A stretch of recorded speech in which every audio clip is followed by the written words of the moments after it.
नमस्कार। इन खबर में आपका स्वागत है। मैं विद्याशंकर तिवारी हूँ। दिल्ली में चुनाव संपन्न हो गया। अब दावों और प्रतिदावों का दौर चल रहा है। जैसे ही 8 फरवरी को चुनाव संपन्न हुआ, दोनों तरफ से अपने अपने तरीके से बातें की जाने लगी। दोनों तरफ से मेरा मतलब है आम आदमी पार्टी और बीजेपी की तरफ से। उसमें कल यानी कि संडे के दिन एक और नया एंगल आया कि आखिरकार चुनाव आयोग ने क्यों नहीं जो है एग्जैक्ट फिगर जारी किया कि कितना % चुनाव हुआ। जब आम आदमी पार्टी ने ये सवाल उठाया तो शाम को 6 बजे चुनाव आयोग ने क्लियर कर दिया, लगभग 63% के आसपास हुआ है, 62 पॉइंट समथिंग। तो इतना देर क्यों लगा? सवाल आम आदमी पार्टी ने ये उठाया था कि इतना देर क्यों लगाया। जहाँ पे बड़ी बड़ी विधानसभाएं हैं, बहुत ज़्यादा सीटें हैं, वहाँ पे भी शाम तक हो जाता है, कंपाइल हो जाते हैं आंकड़े। ये दिल्ली में क्यों इतना देर लगा? खैर, चुनाव आयोग ने ये कह करके बात टाल दिया इसको कि 13,000 बूथ हैं, उसको टाइम लगा उसको संकलित करने में। 12 बीजेपी का जोश हाई है। बीजेपी का जोश क्यों हाई है? जब जितने भी एग्जिट पोल हुए उसमें सब के सब एग्जिट पोल एक सुर से बोल रहे हैं कि 44 से लेकर के और 68 तक सीटें दी जा रही है आम आदमी पार्टी को, कि 70 सदस्यीय विधानसभा में 44 से लेकर के 68 सीटें मिल सकती हैं आम आदमी पार्टी को।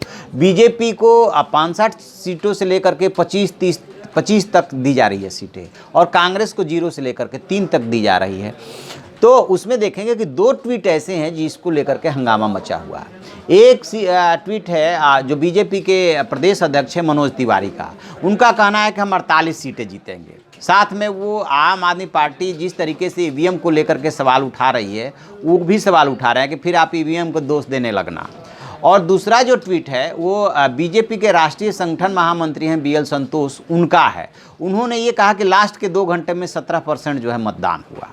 17% मतदान हुआ, ये आपको कैसे पता चला? यही आम आदमी पार्टी सवाल उठा रही है। आम आदमी पार्टी कहीं ना कहीं ये सवाल उठा करके ये कहना चाहती है कि कहीं कुछ गड़बड़ है क्या।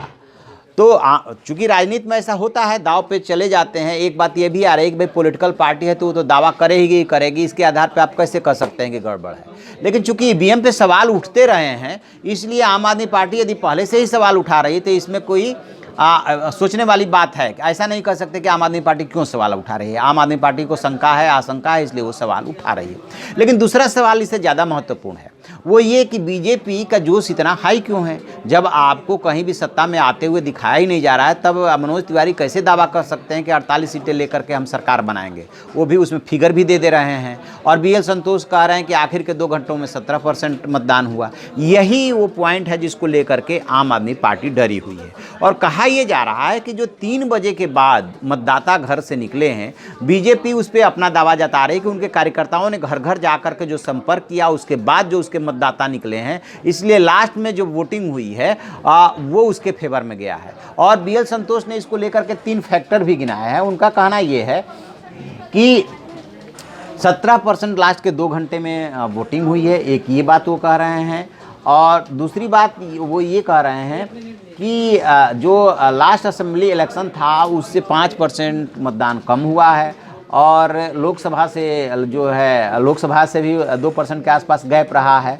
तो वो अपना ये तर्क देना चाहते हैं कि जो लास्ट वाला 3 बजे के बाद का मतदान है वो उनके फेवर में है, और वो अपने हिसाब से फैक्टर गिना रहे हैं। मनोज तिवारी 48 सीटें दे रहे हैं। यही वो वजह है। मतलब ठीक है कि आम आदमी पार्टी इसको लेकर के परेशान है, लेकिन एक बात तो समझना होगा कि बीजेपी के कॉन्फिडेंस की वजह क्या है कि वो कह रहे हैं कि नहीं हम सरकार बनाएंगे, और सारे जो है एग्जिट पोल जो है कह रहे हैं कि आम आदमी पार्टी सरकार में आ रही है। तो कोई तो उसके कॉन्फिडेंस की वजह होगी, एक बात। दूसरी बात कि क्या आम आदमी पार्टी जो आशंका जता रही कि ईवीएम के साथ छेड़छाड़, या ये कि ईवीएम को दिखाया गया था कि वो रोड पे उतारी जा रही है वगैरह वगैरह, कहा गया कि बाद में वो तो वैसे ही रिजर्व ईवीएम थी।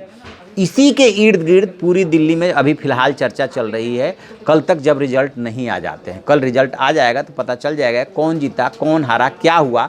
चूँकि लोकसभा चुनाव 2019 के बाद 4 राज्यों में इसके पहले 3 राज्यों में, दिल्ली समेत 3 राज्यों में जो विधानसभा के चुनाव हुए, उसमें महाराष्ट्र में बीजेपी शिवसेना आई तो बहुमत में, बट शिवसेना ने दूसरे दलों कांग्रेस और एनसीपी के साथ सरकार बना ली, इसलिए महाराष्ट्र उसके हाथ से निकल गया।